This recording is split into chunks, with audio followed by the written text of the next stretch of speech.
Hey everybody, and welcome back to Ducks and Download. So in this video, due to Mando Season 3 coming out, you all know I had to go over the Mandalorian Season 1 comics. They were brilliant, they were great art, but just a heads up, it's literally just Season 1. Now, let's get into this comic book breakdown. So of course, where Mando Season 1 starts is going to be Din Djarin himself going to the ice planet to get his first bounty. This is when we get the amazing quote, "I can take you in warm, or I can take you in cold." It is also, of course, where we get to meet Grief Karga and the client, as of course Mando will accept the job to go after the asset, gets a Beskar ingot, trades it in for a new pauldron. Where then, of course, we meet the armorer, and we head off to find the asset, showing us the scene with the Blurg and Kuiil. We get the first sight of IG-11, and then the infamous scene at the end where Din does not allow IG to bag the asset, and we get to finally see the child, which of course we all will know to be Grogu. Now, issue 2 is going to cover the return trip back to the ship, where he has to fight off other bounty hunters, this Trandoshan gang that leap down upon him, fights them off, and we get this really cute scene where of course we saw Grogu constantly going up to Din and raising his hand. None of us had any idea that that was Grogu trying to heal his injuries as he saw Din fixing up himself after that fight. Once they finally get back to Din's ship, the Jawas have completely destroyed this thing, ripping it apart. Mando, of course, is not going to let this happen, vaporizes a few of them, and then tries to take them out and get back his stuff, even chasing down the Sandcrawler, but sadly, of course, getting shocked off of it. That is when he's going to go back to Kuiil and really try to bargain with him about how to fix the ship or get the parts back. They go to the Jawas, they have the old altercation where he's like, "I'm a Mandalorian, it's part of my religion, I'm not giving up my weapons," and they're not having my armor. Tries to toast a few of them, and they finally settle on him going to get the egg. This is when we get the big fight with the Mudhorn, and when Din learns that Grogu has some special powers, which will of course turn into the signet for Din and them, the Mudhorn, returning the egg, getting his parts back. Him and Kuiil are able to rebuild the ship. He of course asks if he would like to join him, and he goes, "I have served too many people already, but thank you, I have spoken." Now we're getting to issue 3. In issue 3, this is when Din's going to actually have Grogu taken back to the client, get all of his Beskar, go help all these foundlings, and get himself some shiny new gear. We're talking primo, looking good. Upon getting all of his new armor and bringing all these plates back, this is also when we get the first time where Paz Vizsla turns into kind of a dickhead and is like, "Hey, the Imperials took it from us. Yeah, take it back."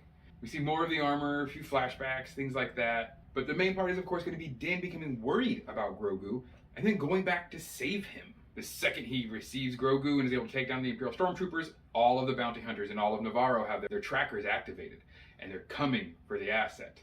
This is when Grief Karga confronts Din, telling him, "Just give us back what the client wants, and all of this can be over."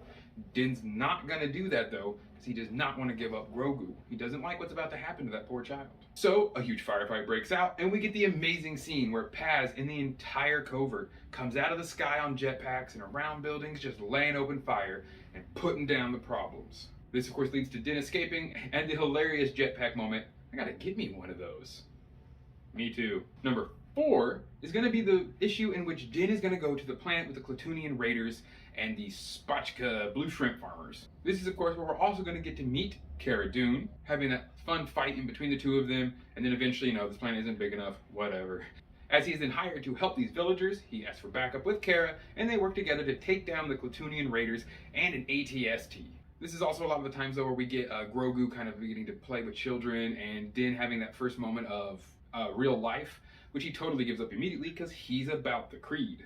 Of course, it's not safe, and Cara takes down another bounty hunter that found them, and they, of course, have to leave again. Issue number 5 opens up with the awesome space battle that we see between another bounty hunter, tracking down Mando and Grogu, trying to take him down, and he uses Din's line.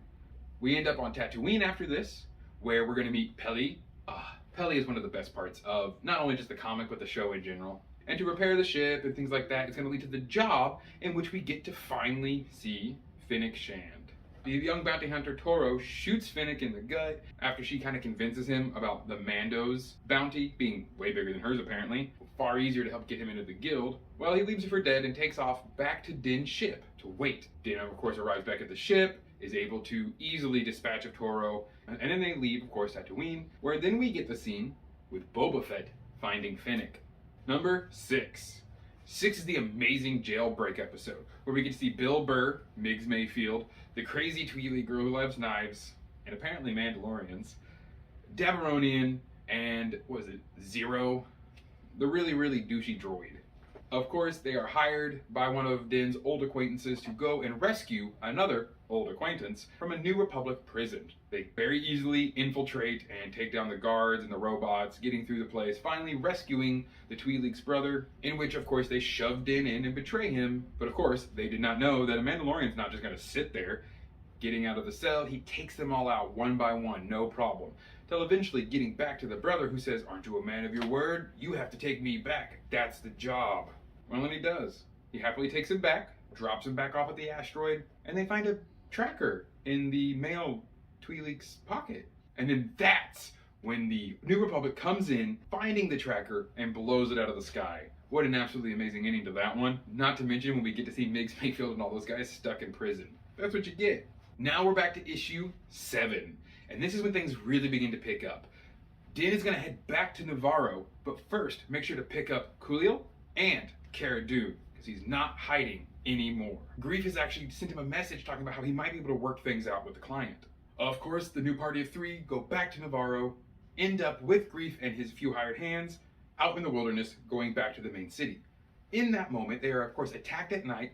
Greef is horrifically injured by these Shirek-style bat creatures in the sky, and Grogu uses force healing to mend the wound. That alone makes Greef Karga understand that he's a really good kid and should not be sent to the Imperial Remnant. He betrays the other bounty hunters with him and reveals the secret plan to Cara, Din, and Khalil, who of course takes the child and starts heading back to the ship, whereas the rest of them are heading into town to deal with the Remnant. This is when we get some of the amazing scenes with Moff Gideon talking about, "You have something I want, this isn't going to go good for you. I pretty much only have a few hours to figure out what the hell you're going to do before I come in there and take care of all of you myself and go get the asset," which they already had, as this one does, of course, sadly end with Khalil's death by the hand of the Scout Troopers. And that is where number 8 is going to pick up. Khalil dead, Scout Troopers on their bikes with Grogu in the pack, punches Grogu, rude, and IG-11 reminds them what it's like to have your head smashed against the inside of a helmet. Taking care of them, getting on the speeder bike, and heading quickly to save his friends, as Din, Cara, and Greef have been surrounded and constantly been laid siege upon. But definitely fighting back and taking out their good number of stormtroopers. But there's no way they're going to survive all the Death Troopers, the Flame, all of the other artillery, until IG-11 is able to show up, take a lot of them out, and that sets everything off like a powder keg. A huge fight breaks out. Din is severely injured by Moff Gideon, dragged inside by Cara Dune, finally has the helmet removed by IG-11 after telling them to just leave him alone. IG-11 is smart enough to say, "I am no living organic, I can remove your helmet." Helps Din out, and helps him get into the sewers as well. They go down, find the armorer, have a brief conversation with her about how to get out, and she, being the badass that she is, simply waits for some Imperials to show up and dishes out the justice. This is when we see the gondola R2 Frankenstein gladly taking them down, doing his thing, where of course they get to the end, surrounded by more stormtroopers. IG-11 gives the ultimate sacrifice, self-detonating and taking them out. And they thought they were in the clear, but of course they are not, as Moff Gideon and his personal TIE fighter is now raining down upon them.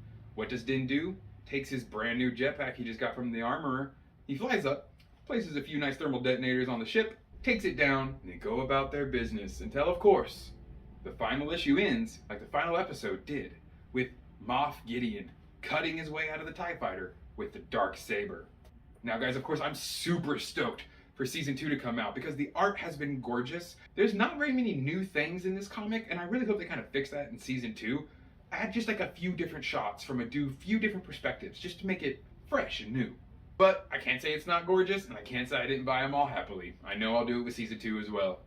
Thank you all so much for joining. Have an amazing rest of your week, and know that this is the way, and the Force will serve you always.